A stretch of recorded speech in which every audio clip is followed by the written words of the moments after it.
Hi, I'm Vareen, a curious explorer of the intricate landscape of the human mind and behaviors. And you're now listening to the Ink Thoughts podcast, where I unravel the mysteries behind the incongruous thoughts that pepper our everyday existence. Hello everyone, welcome back to another episode of Ink Thoughts podcast. So today, we are going to explore the theme of boldness. Let's start by breaking down what it means to be bold. Being bold isn't about being reckless or fearless. It's about having the courage to step outside of your comfort zone, to take risks, and to embrace the uncertainty. Of course, taking risks based on our own evaluation of the situation. And taking positive risks is always encouraged after a proper evaluation. While negative risks require a bit more of evaluation and whether or not it is worth doing it. And being bold is about standing up for what you believe in, even when it's not the popular choice. It's about being true to yourself and living authentically. Think about the last time you did something bold. Maybe it was speaking up in a meeting, starting a new business, or even just introducing to someone new or a stranger. How did it feel? Scary, right? That's the power of boldness. It pushes us to grow, learn, and to experience life in a richer, more fulfilling way. Well, for me, if you haven't heard about this story from me before, I would say it was me feeling and being able to ask a random stranger if she could send me to the interview place that I need to go, because I literally couldn't secure any transport at that point to get there on time. If you want to listen to the whole story, feel free to check out one of the latest episodes called The Psychology of Small Wins. I told the whole story there. Yeah. So, now get back to boldness. Like, how do we cultivate boldness in our lives then? It all starts with one word: our mindset.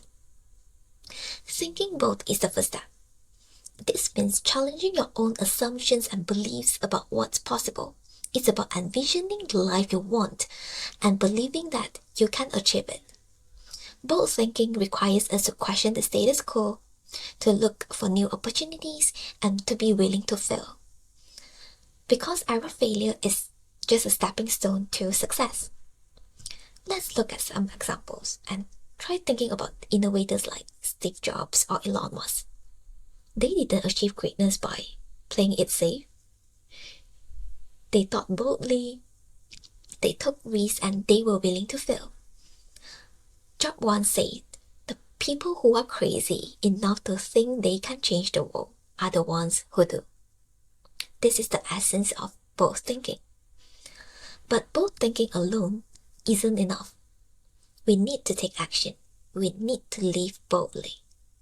Living boldly is where the magic happens. It's where we take our bold thoughts and turn them into reality. This means taking action, even when it's scary. It means putting yourself out there, trying new things, and not being afraid to fail. Living boldly is about making bold decisions every day.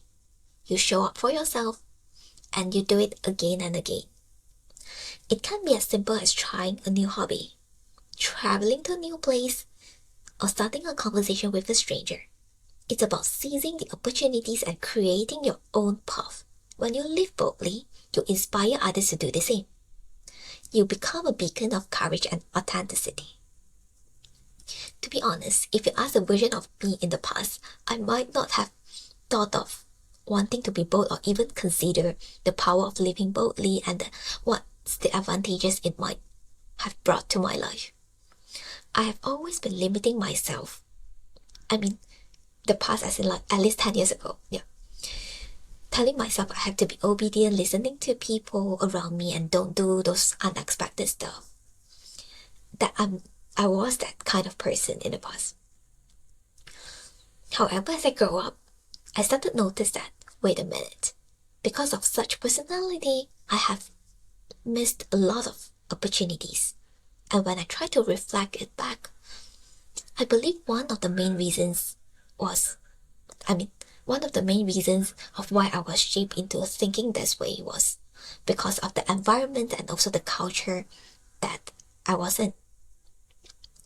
It is especially obvious in the Asian culture that girls need to always listen to people's instructions and follow that so-called usual pathway and do whatever needed. And ended up a lot of us might just end up being so-called average. But do I really want to just be average? No. I want to be as successful as I could. I want to try doing amazing things.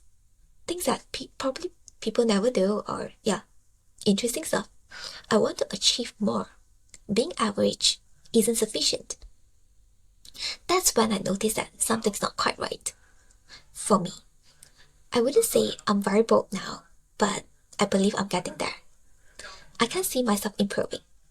I'm more able to articulate things that I want to people easily, as in being better in negotiation. Certain stuff. For example, to the manager at work. I remember when I was still doing my internship, talking to my supervisor was so damn scary, but now I can just go to my manager and negotiate certain stuff that I don't think is quite right for me. Yeah. And most of the time, it works out well. That isn't a problem. A lot of time, it's just us limiting ourselves in our mind, having those assumptions or limiting beliefs. And another thing is, I believe I've been executing plans quicker now. A lot of the time, amazing ideas keep us exciting, but that excitement itself isn't enough to push us in carrying out sometimes. Why is it so? Why is that the procrastination? Well, I can't fully rule out maybe for certain people, laziness play a huge role there, but a lot of the time it is the fear that we associated it with whatever that we thought of doing. You might say, isn't that impulsive then? Well, sometimes you have to take advantage of that impulsiveness. Because the more you dwell on it, you might feel more resistant in doing it. Believe me. So, how can we start living boldly today? Here's a few practical tips. First thing is, set bold goals. Think about what you really want in life, even if it sounds really impossible or really huge. And then break them down into setting goals that scare you a little bit, excite you a lot. By taking that step, you can then further break them down into manageable steps and start taking action. And when you start taking action, embrace the discomfort. It will definitely come, but try embracing it because growth happens outside of your comfort zone. Embrace the discomfort that comes with trying new things. Remember, it is a sign that you are growing. And then, when you try doing something, embracing the discomfort, it will then lead you to my next point, which is failure. Learn from it. Don't be afraid to fail. Each failure is a lesson that brings you closer to success. Don't beat yourself down if you encounter any failure.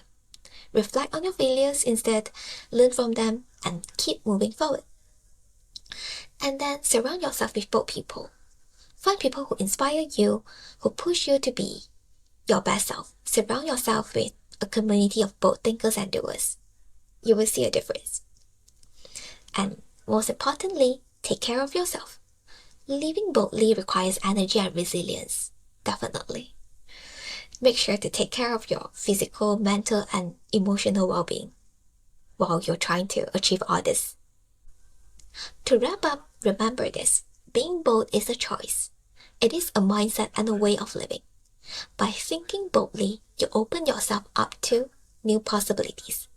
And by living boldly, you turn those possibilities into reality. So go out there and be bold. Think bold and live bold. Thank you for joining me today. Hope you guys enjoyed it. If you do enjoy this episode, please subscribe, leave a review, and share it with your friends. I can't wait to hear from you guys. And until next time, stay bold and keep living your best life. See ya! Thank you for listening to this episode of the podcast. If you enjoyed it, do like and share it with your friends and family and drop me a comment on YouTube. If you're on Apple Podcasts, please leave me a review. If you're on Spotify, please rate my show. Alternatively, any questions or feedback, feel free to email me at hello@inkthoughts.com or send me a private message on Instagram, Facebook or Twitter with the username of inkthoughtspod. Thanks again and catch you all next week.